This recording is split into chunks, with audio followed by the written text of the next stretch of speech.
에베소서 2장 1절부터 7절까지의 말씀 우리 다 함께 읽겠습니다. 시작.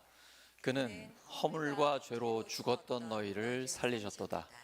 그때 너희는 그 가운데서 행하여 이 세상 풍조를 따르고 공중의 권세 잡은 자를 따랐으니 곧 지금 불순종의 아들들 가운데서 역사하는 영이라. 전에는 우리도 다 그 가운데서 우리 육체의 욕심을 따라 지내며 육체와 마음이 원하는 것을 하여 다른 이들과 같이 본질상 진노의 자녀였더니 긍휼이 풍성하신 하나님이 우리를 사랑하신 그 큰 사랑을 인하여 허물로 죽은 우리를 그리스도와 함께 살리셨고 너희는 은혜로 구원을 받은 것이라.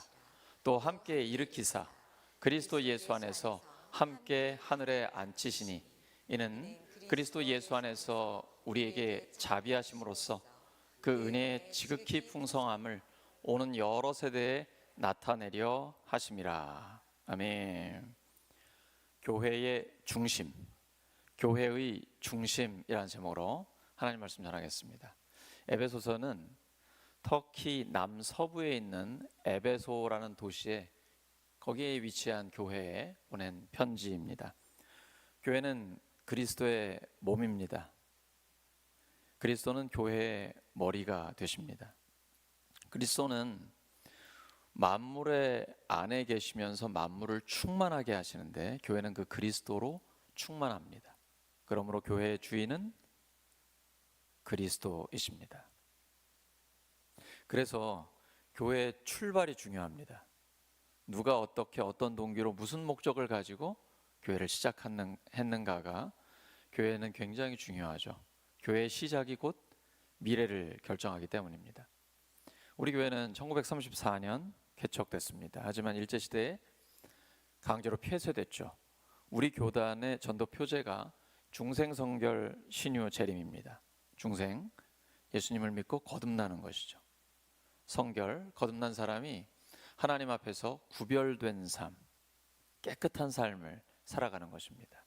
신유, 병든 자를 치료해 주시고 몸과 마음이 병들지 않도록 건강하게 지켜주시는 것입니다. 그리고 우리를 구원하신 주님이 다시 오신다는 것을 믿는 것이 재림이죠. 바로 이 재림신앙이 일제시대에 걸린 것입니다. 일본 천황이 있는데 다시 오실 예수가 만왕의 왕이라고 주장하기 때문에 그걸 모독했다라고 하는 것이죠. 국시에 위배된다고 해서 우리 교단의 교회들이 강제로 폐쇄가 됐습니다. 하지만 하나님께서 1973년 송진 목사님을 통해서 다시 세워주셨습니다. 성도가 한 명도 없는 곳에서 개척이 됐습니다. 그리고 5번에 걸친 교회 건축 그 과정을 거치는 동안에 수많은 성도들의 땀과 눈물, 헌신을 통해서 하나님께서 이렇게 아름다운 예배당과 또 우리 교회를 든든하게 세워주셨습니다. 이제는 우리가 그 전통을 이어서 더욱 건강한 교회를 세워나가야 합니다.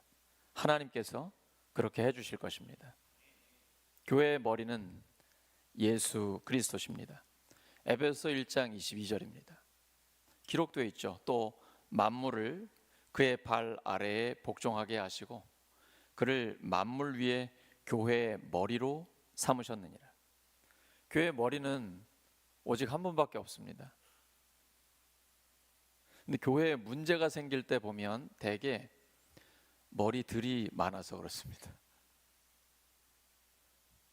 건강한 교회는 철저하게 교회의 머리, 교회의 주인은 예수님밖에 없다. 이 부분을 인식합니다. 그리고 성령에 매우 민감합니다. 우리는 기도하면서 항상 하나님께 여쭤봐야 됩니다. 우리 교회의 주인은 그리스도십니까? 아니면 혹시 내가 왕이 되려고 하진 않나요? 항상 하나님께 여쭤봐야 됩니다. 그래서 교회의 주인이 예수 그리스도이심을 명확하게 확인해야 합니다. 몸에서 머리의 기능을 상실하면 어떻게 되죠? 그 즉시로 뇌사 상태가 됩니다. 그러므로 교회가 예수 그리스도와 연결되지 않으면, 예수님이 우리의 머리라는 것을 인식하지 않으면 교회의 능력은 사라집니다. 생명도 없어집니다. 생명도 없어집니다. 교회의 생명, 교회의 능력, 교회의 모든 것은 예수 그리스도와의 관계에 달려 있습니다. 그러므로 모든 성도는 예수님과 깊이 연결되어 있어야 됩니다. 그게 가능할 수 있는 것은 하나님의 말씀을 개인적으로 깊이 묵상하는 것입니다. 예배를 드리고 설교를 듣는 것도 중요하지만 그 다음에는 혼자서 확인을 하셔야 됩니다. 날마다 하나님의 말씀을 읽으면서 묵상하면서 과연 예수님이 무엇을 원하시는지 그것을 확인하셔야 됩니다. 교회는 예수님께서 원하시는 대로 나아가야 하기 때문입니다. 중요한 문제를 다룰 때마다 교회는 쉽게 결론을 내려고 하면 안 됩니다. 오늘날은 스피드 시대고 특별히 한국 사회는 세계에서도 가장 빠른 나라입니다. 빨리빨리. 교회는 아닙니다. 느려도 괜찮습니다. 주님의 통치를 기다리는 것, 주님께서 다스리시는 하나님의 인도하심을 따르는 것보다 더 빠르고 안전한 길은 없습니다. 그래서 중요한 결정을 내릴 때마다 하나님의 뜻을 묻는 과정을 반드시 거쳐야 됩니다. 목회자도 물론이고 모든 성도들이 끊임없이 기도하는 과정을 거쳐야 됩니다. 회의보다 기도가 앞서야 합니다. 기도하면서 하나님의 인도하심에 섬세하게 기다리고 또 따라가는 것이 모든 교회의 문화가 되어야 합니다. 침묵하고 기도하기, 하나님이 주신 전략입니다. 여리고성을 무너뜨릴 때 하나님께서는 하루에 한 바퀴씩 말없이 돌게 하셨습니다. 그대로 따르다가 진짜 돌 뻔했겠죠? 7째 날은 7바퀴 도는데 말 한마디도 안 했습니다. 중요한 문제가 나올 때마다 침묵하고 기도하면 하나님께서 반드시 승리를 주십니다. 입을 열기 시작하면 별소리 다 나옵니다. 인간적인 소리가 나오면 혼란에 빠지기 쉽습니다. 그래서 침묵하며 기도하기, 이것이 승리의 전략입니다. 하나님께서 우리에게 주신 방법입니다. 하나님께서는 절대로 서두르지도 않으시고 늦추지도 않으십니다. 가장 정확한 때에 응답하십니다. 기도란 그 때를 분별하는 것입니다. 모든 교회 공동체 성도들이 그리스도를 머리로 인정할 때에 교회 안에 하나님의 엄청난 능력이 나타나게 됩니다. 베드로가 예수님께 이렇게 고백했죠. 주는 그리스도시요 살아계신 하나님의 아들입니다. 예수님께서는 내가 이 반석 위에 내 교회를 세우겠다라고 말씀하여 주셨습니다. 그 반석은 예수님을 주님으로 고백하는 신앙 고백입니다. 그 반석 위에 내 교회를 세우겠다라고 하셨습니다. 예수님은 교회의 주인이 예수님 자신이라고 공포하셨습니다. 그러므로 예수님의 주인됨을 항상 기억하고 있어야 됩니다. 예수님께서 핏값으로 교회를 사셨습니다. 우리는 한순간도 이 사실을 잊어버리면 안 됩니다. 예수님의 관심의 초점은 오직 교회에 맞춰져 있습니다. 우리의 사명도 그렇습니다. 주님의 몸된 교회를 세우는 것이 우리의 사명이고 소명입니다. 그래서 우리가 선교하고 구제하는 것입니다. 특별히 오늘 이제 당회에서 구제에 대한 결정을 할 텐데요. 구제가 왜 중요할까요? 우리는 자선단체는 아니잖아요. 근데 예수님을 믿지 않는 사람들이 교회를 볼 때에 가장 좋은 인상을 받는 것은 구제입니다. 가난한 이웃들을 도와주는 것이죠. 와, 교회가 실제적인 도움을 베푸는구나 라는 것입니다. 그들은 아직 영적인 눈을 뜨지 못했습니다. 그래서 예수님을 믿는다는 게 어떤 의미인지 몰라요. 영원한 생명도 알지 못하고 지금 어두운 가운데 죄로 인해 죽은 상태에 있습니다. 그들에게 교회와 하나님의 사랑을 보여줄 수 있는 것은 구제가 굉장히 큰 역할을 합니다. 그래서 교회는 적극적으로 자선 사업을 하는 것입니다. 주변에 있는 가난한 이웃들에게 하나님의 사랑을 실제적으로 도와주는 것입니다. 그것을 통해 영혼 구원을 하기 위해서입니다. 선교하는 목적도 이렇게 수많은 영혼들을 구원해서 그리스도의 몸을 견고하게 세워가는 것, 이것이 바로 교회의 사명이요 존재 목적입니다. 그렇다면 교회가 대하는, 교회가 마주한 세상의 사람들은 어떤 상태 가운데 있습니까? 오늘 본문 1절에 보시면 허물과 죄로 죽어 있다라고 합니다. 죽을 뻔한 게 아닙니다.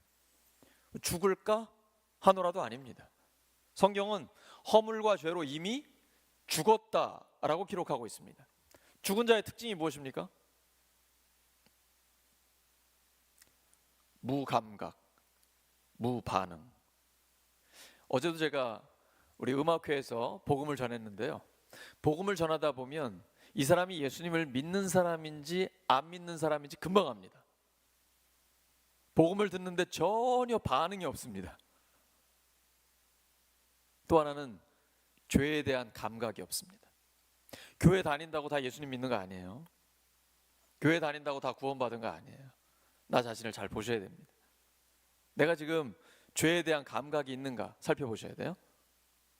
구원받았다라는 가장 확실한 증거는 죄에 대한 민감함입니다.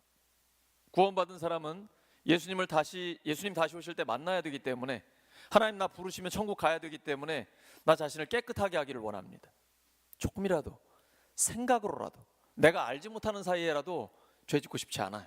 혹시라도 죄를 지었다면 하나님 앞에 회개합니다. 그리스도의 보혈로 정결함을 얻기를 원합니다. 이게 구원받은 자의 특징입니다.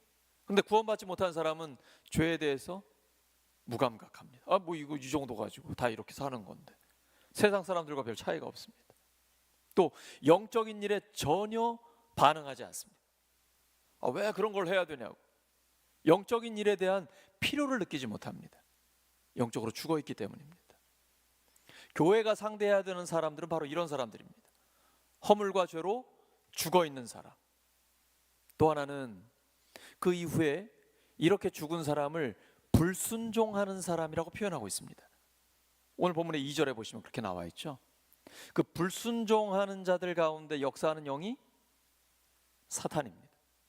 마귀는 불순종하는 사람들과 함께 일합니다. 불순종의 영은 매우 심각합니다. 불순종하고자 하는 영이에요. 사람의 영혼 깊숙한 곳에서 사로잡고 있습니다. 사탄은 바로 그것을 노리고 있습니다. 말씀에 불순종하면 하나님의 복을 받을 수가 없어요. 말씀에 순종해야만 하나님의 복을 받습니다. 성경에 수많은 하나님의 복이 있는데 불순종하는 자에게는 전혀 이루어지지 않습니다. 말씀대로 순종할 때만 이 복을 받을 수 있습니다. 사탄이 불순종하는 영을 노리고 그걸 붙잡고 있는 것입니다. 이것이 우리가 대해야 하는 사람들입니다. 불순종의 영으로 가득한 사람. 또 하나는 그 배후에서 조종하고 있는 마귀가 있는 것입니다. 신앙생활은 영적인 전쟁입니다. 세상에서 영적인 전쟁이 가장 치열한 곳이 어딜까요? 교회입니다. 교회는 복음이 선포되는 곳입니다. 복음이 선포되면 구원의 역사가 나타납니다. 그래서 마귀는 그곳에서 복음을 방해하려고 몸부림을 칩니다. 발악을 하죠. 또 하나는 허물과 죄로 죽은 사람들이 복음에 대해서 반감을 갖습니다. 때로는요, 거기에 대해서 화를 내고 대들기도 합니다. 놀랄 필요 없습니다.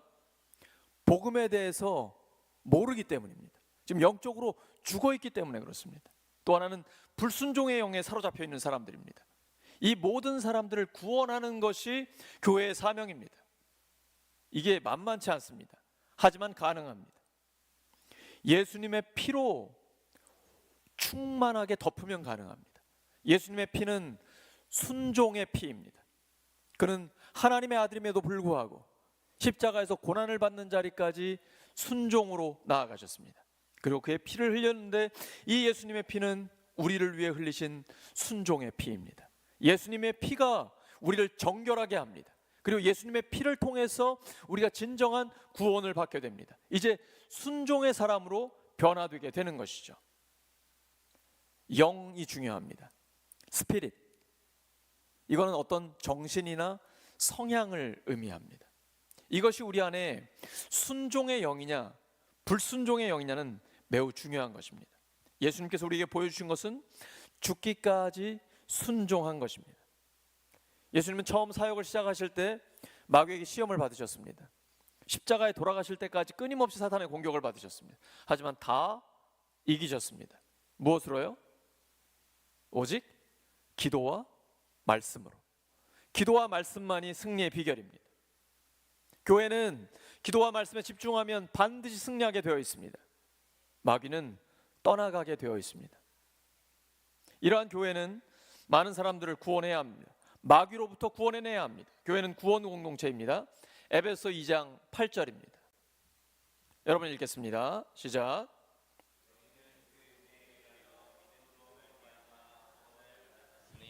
이것은 너희에게서 난 것이 아니요 하나님의 선물이라.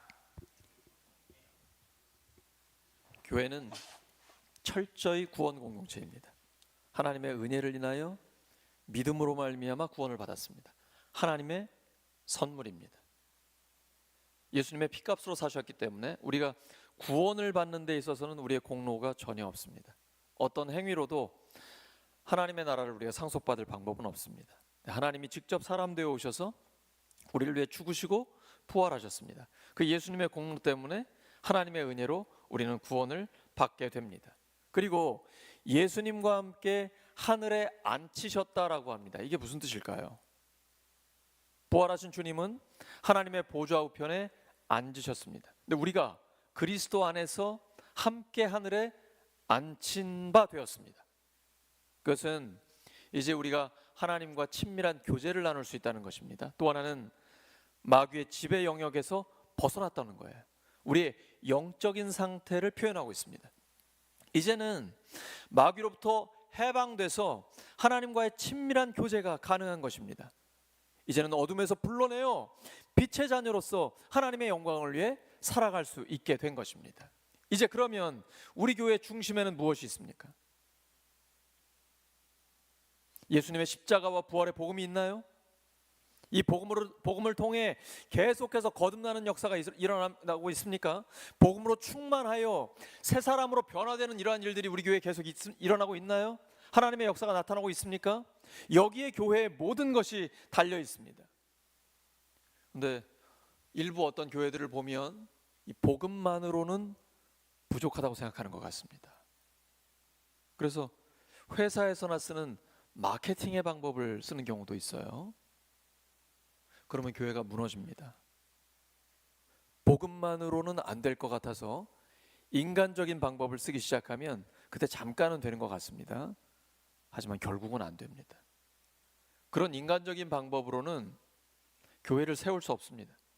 교회는 오직 복음으로만 가능합니다.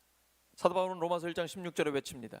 내가 복음을 부끄러워하지 아니하노니 이 복음은 모든 믿는 자에게 구원을 주시는 하나님의 능력이 됨이라.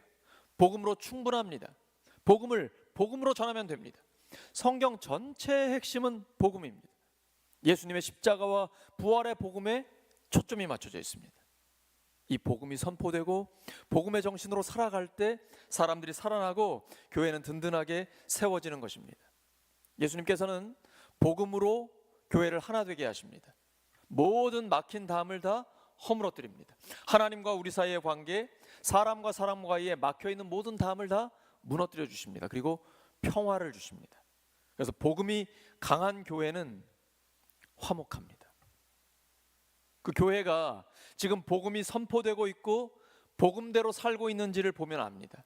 그러면 그 복음이 강하게 선포되고 복음대로 살고 있는 교회는 화목하게 되어 있습니다. 복음 자체가 평화를 이루어주기 때문입니다. 이제 에베소에 있는 교회는 그러한 변화를 받게 됐습니다. 근데 아직 어린 교회이기 때문에 사도 바울이 이렇게 외칩니다. 이제 여러분은 외국 사람이나 나그네가 아니고 성도들과 함께 시민이며 하나님의 가족입니다 라고 19절에 선포합니다. 하나님의 가족 말입니다. 교회가 무엇인지 알아야 신앙생활이 행복해질 수 있습니다. 교회는 다양한 사람들이 모여서 하나님의 가족을 이룹니다. 가족은 깊이 사랑합니다. 혈연 가족 너무 깊이 사랑하죠. 사랑만 하나요? 가끔 싸우기도 하시죠. 저희 집은 가끔 싸웁니다. 사소한 일로. 죽자고 덤비진 않죠. 가족이잖아요. 가족 안에는 깊은 사랑도 있고 갈등도 있고 싸움도 있는 거예요. 근데 다시 화해하고 또 밥 먹습니다. 식구니까요. 교회나 목장도 마찬가지입니다. 교회가 왜 이래? 싸우고 이래. 싸움이 없는 교회 찾고 싶으신가요? 천국 가셔야 됩니다. 지상에는 싸우지 않는 교회는 존재하지 않습니다. 성경을 보십시오. 갈등과 싸움이 있기 때문에 성경을 기록한 겁니다. 교회와 목장도 깊이 사랑합니다. 예수님의 피를 나눴습니다. 하지만 갈등도 있고 다툼도 있을 수도 있습니다. 하지만 죽자고 덤벼드는 건 아닙니다. 가족 안에서 일어나는 일입니다. 그래서 화해하고 다시 사랑하며 살아가는 것입니다. 교회는 고운정, 미운정 다 들면서 살아가는 것입니다. 그리고 용서하며 살아가는 것입니다. 이게 신앙생활입니다. 너무 이상적인 교회를 생각하시면 안 됩니다. 그런 교회는 지상에 존재하지 않아요. 교회는 끊임없이 그렇게 변화되어 가는 것입니다. 행복은 관계 안에 있습니다. 올바른 관계, 좋은 관계를 맺고 있으면 행복합니다. 이게 하나님 나라예요. 하나님 나라가 어디 있습니까? 예수님 말씀하셨죠? 여기 있다 저기 있다 말하지 마라. 너희 안에 있다. 이게 among you입니다. 여러분의 관계 속에 있다라는 거예요. 하나님의 나라는 먹는 일과 마시는 일이 아니라 성령 안에서 누리는 의와 평화와 기쁨입니다. 성경적인 개념으로 의가 뭡니까? 일반적으로 그냥 옳을 의인데, 의라는 게 성경적으로 어떤 개념이죠? 올바른 관계입니다. 하나님과 나, 이웃과 나, 환경과 나와의 올바른 관계입니다. 이 올바른 관계를 맺으면 평화가 옵니다. 그리고 거기에 참된 기쁨이 있습니다. 이것이 하나님의 나라입니다. 이제 성경은 에베소 2장 20절에 교회를 건물로 비유를 합니다. 우리가 건물이라면 그 주춧돌, 모퉁이 돌이 누구십니까? 예수님이죠. 가장 중심이 되십니다. 그 다음에 그 기초는요, 사도들과 예언자들이라고 기록이 되어 있습니다. 그 말은 사도들과 예언자들이 기록한 신구약 성경이 교회의 기초가 된다는 거예요. 이 기초 위에 우리가 세워집니다. 그러면 수많은 성도들이 있을 때 누구와 연결이 되어야 합니까? 철저히 한 사람 한 사람이 그리스도와 연결이 되어야 합니다. 인간적인 연결이 아닙니다. 이것은 침묵이죠. 침묵회예요. 교회는 모든 성도가 그리스도와 철저하게 연결이 되어 있어야 합니다. 그리고 그 교회의 기초는 성경입니다. 하나님의 말씀이에요. 이럴 때만 건강한 교회가 됩니다. 그리고 그 말씀에 집중하여 교회가 세워져 갈 때 점점 더 성숙해져 갑니다. 계속 변화되는 거예요. 현재 진행형입니다. 교회는 공사 중입니다. 완성된 게 아니에요. 에베소 2장 21절과 22절입니다. 시작. 주 안에서 성전이 되어가고 너희도 성령 안에서 하나님이 거하실 처소가 되기 위하여 그리스도 예수 안에서 함께 지어져 가느니라. 지어져 가느니라. 성전이 되어 가고, 진행형으로 표현했죠? 이게 에베소 교회라는 것이고 우리 교회라는 거예요. 교회는 공사 중이에요. 주님 오시는 그날까지 점점 더 성숙해져 가는 거예요. 이 진행되어져 가는 과정을 우리는 즐기는 겁니다. 이 교회가 많은 사람들의 모임이잖아요. 함께 있을 때 교회가 완성이 됩니다. 점점 더 성숙해지는 거죠. 난 사람들은 보지 않아. 하나님만 볼 거야. 굉장히 신앙이 좋은 것 같은데 잘못된 겁니다. 혼자 있을 때는 하나님만 봐야 합니다. 그 다음에 함께 있어야 됩니다. 홀로 있을 때는 완성이 안 됩니다. 성숙해질 수 없어요. 왜냐하면 다 성숙해 보여요. 경건해 보입니다. 근데 함께 있으면 갈등이 있고 부딪힘이 있거든요. 우리 주변에는 반드시 모난 사람, 뾰족한 사람, 까다로운 사람 있습니다. 여러분 잘 생각해 보세요. 내 주변에 그런 사람 하나도 없습니까? 혹시? 내 주변에는 모두 완벽한 사람, 원만한 사람만 있다. 그럼 그 사람이 완벽한 사람이에요. 굉장히 둥글둥글한 사람이에요. 모든 사람과 다 원만한 관계를 갖고 있는 거죠. 근데 저처럼 평범한 사람은 주변에 항상 모나고 까다로운 사람이 있습니다.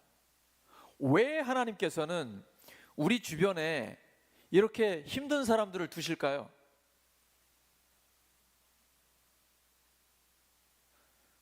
나를 다듬으시려고 하시는 거예요. 여전히 그 사람 때문에 괴롭습니까? 모나고 까다로운 사람 때문에 막 괴로우세요? 그 말은 나도 지금 모나고 까다로운 사람이라는 반증이에요. 그러므로 누가 변화돼야 됩니까? 내가 변화돼야 됩니다. 다른 사람 변화되는 거 신경 쓰지 마십시오. 그게 정신 건강에 좋습니다. 나한테 집중하시기 바랍니다.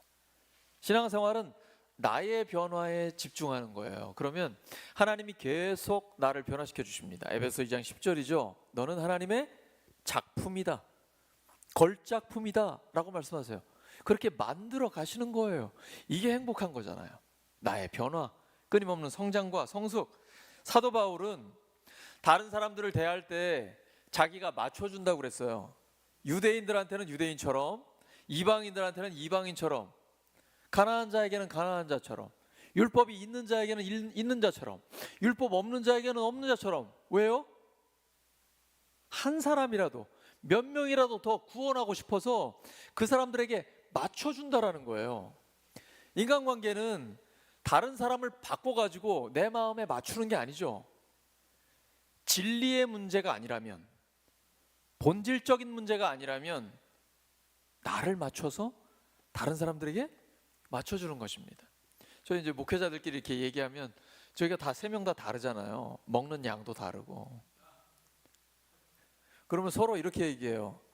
내가 목사님한테 맞춰주고 있잖아요. 또 본인이 또 저한테 맞춘다고 그렇게 얘기하는데 누가 맞는지를 모르겠는데 어쨌든 맞춰주는 거죠.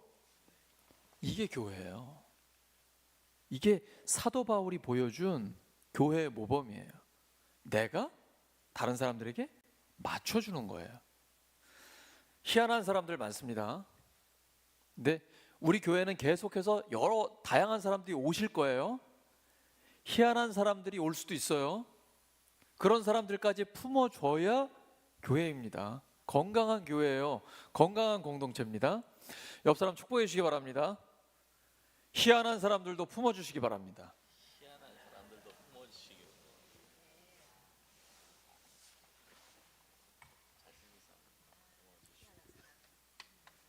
그러려면 목장 속으로 깊이 들어가셔야 됩니다. 그래서 목장이 중요한 거예요. 예배 드릴 때는 대그룹이기 때문에 그게 어려워요. 목장의 소그룹으로 들어가면 이제 모나고 뾰족뾰족하고 까다롭고 이런 게 다 드러나거든요. 그때에 나를 다듬어 주세요. 목장 안에서. 저는 이제 주로 당회가 저의 목장이고 또 저희 가정이 있고 우리 목회자 그룹이 있고 또 목자 목녀님들하고 이런 소그룹들로 만날 때 그때 저에게는 목장이고 여러분에게는 여러분의 목장이 있잖아요. 그 목장에 깊이 들어가서 교제를 하셔야 돼요. 2가지 병행해야 됩니다. 홀로와 함께를 병행하셔야 돼요. 그래야 건강한 신앙생활을 할 수 있어요. 나 혼자 있을 때 하나님과 독대하며 하나님을 깊이 경험하면서 막 혼자 부흥회를 하는 거예요. 또 목장으로 모였을 때, 가정으로 모였을 때는 함께 성도의 교제를 통해 성령의 교통하심을 체험해야 돼요. 나한테도 성령님이 계시고 또 다른 사람한테도 성령님이 계시잖아요. 이게 성령의 교통하심, 헬라어로 코이노니아라고 해요. 교제가 이루어지는 거예요. 처음 만난 사람인데 오랫동안 안 사람 같아요. 왜요? 서로 성도기 때문에 그래요. 이 가능합니다. 그러니까 목장은 얼마나 친밀해지겠어요. 하나님의 가족으로서 강력한 하나됨을 이루게 되는 것입니다. 근데 목장이 왜 이래? 교회가 왜 이래요? 당연한 거예요. 교회는 죄인들의 모임이기 때문에 그래요. 교회는 병원과 같은 곳이에요. 몸과 마음이 또 여러 가지 아픈 사람들이 모이는 거거든요. 그때 예수님 믿고 치유받는 거예요. 점점 더 좋아지는 거예요. 병원에 환자 없으면 어떻게 돼요? 병원 망한 거예요. 교회에 이상한 사람 없으면 어떻게 된 거예요? 그 교회 이상한 거예요. 다 멀쩡한 사람, 엘리트만 모여있다. 건강한 교회 아니에요. 건강한 교회는 누구나 올 수 있는 교회예요. 예수님은 나 환자를 만져주셨어요. 그렇게 안 하셔도 되는데 그냥 멀리서 말씀만 하셔도 되잖아요. 너 치료됐다 이러시면 되는데 안 그러시고 만져주시잖아요. 그거는 마음도 고쳐주신 거거든요. 몸이 고쳐지는 것보다 마음의 치료가 더 중요하잖아요. 예수님은 섬세한 분이에요. 교회는 누구나 와서 환영받고 예수님 믿어 구원받고 변화되고 점점 더 성숙해지는 곳이에요. 당연하게 생각하셔야 돼요. 다양한 사람들이 하나가 되는 것입니다. 하나님은 공동체를 통해 역사하십니다. 홀로 떨어져 있으면 안 돼요. 그 공동체 속에 깊이 들어가셔야 돼요. 하나님은 공동체를 통해 하나님의 사랑을 경험하게 해주세요. 세상을 이길 수 있는 능력을 주십니다. 지금 우리 살고 있는 세상 속에서 친밀함을 여러분 경험하고 계십니까? 직장에서 세상 가운데 진짜 내 마음을 나눌 수 있는 그런 사람들이 있어요. 있다면 여러분은 행복하신 거예요. 근데 점점 스마트폰하고 친해지지, 이게 스마트폰이 거의 장기 수준인 것 같아.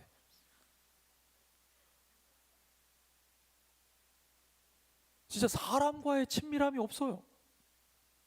이거 어디서 경험할 수 있습니까? 교회에서.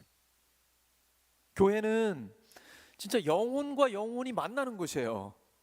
기쁨도 함께하고 슬픔도 함께하면서 진짜 신앙생활을 하는 거예요. 그러면 하나님의 임재를 새롭게 경험하게 됩니다. 말씀 정리합니다. 교회의 머리는 누구십니까? 예수님입니다. 이 부분에 확실해야 돼요. 다시 한번요. 교회의 머리는 누구십니까?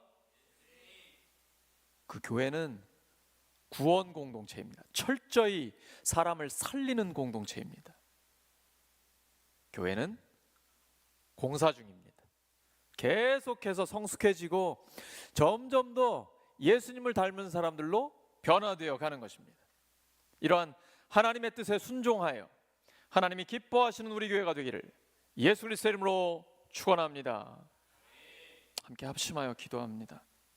오늘 주신 말씀 붙들고 또 성찬 예식을 위하여 하나님 앞에 간절히 기도하겠습니다. 하나님, 교회의 머리 되신 예수님을 따르는 저희 교회가 되기를 원합니다. 예수님의 십자가와 부활의 복음으로 더 많은 영혼들을 구원해 주시옵소서. 끊임없이 공사 중이신 성령의 역사를 체험하면서 점점 더 건강해지고 점점 더 성숙해지는 교회 되게 해주시옵소서. 오늘 성찬 예식을 통해 하나님 영광 받아주시고 저희들에게는 교회 전체가 주님의 피와 살을 나누면서 하나 되는 역사가 있게 해주시옵소서.